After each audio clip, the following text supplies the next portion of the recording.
Begin by opening the application. Click Load Foreground to load your green screen photo.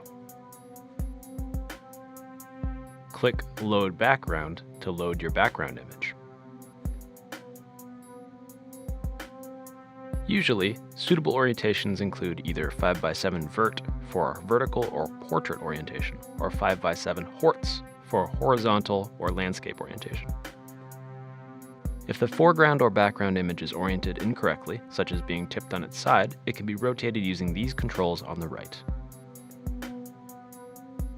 Time now for finer adjustments. Start by clicking the Adjustments cog. The first tab is the Scale adjustment. Here, you can adjust the size of the foreground and background images using the slider. Switch between controlling them with the selector circled at the bottom of the window. You can also reposition either the foreground or background by clicking on the blue or green box in the main part of the window and dragging it to a different position. The next tab is the Clip tab. You can use this to clip from the top, bottom, or sides of the foreground photo. Handy if the framing included anything not covered by the green screen, such as the ceiling or the floor. The Easy Combine tab is basically a wizard for automatically adjusting the blending of the foreground with the background.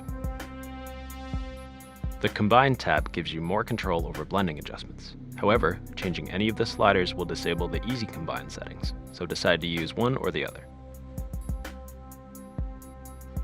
When you're satisfied with the adjustments you've made, click the house-shaped Home button and then select Save to save your image. Please note that there is a glitch with this software sometimes, where your image won't be saved properly if you rename the file from the default name assigned by Green Screen Wizard. I recommend saving the image and then manually renaming it if you need to.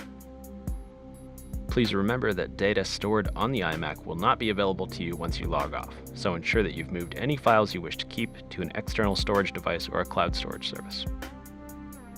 Congratulations, you're all done.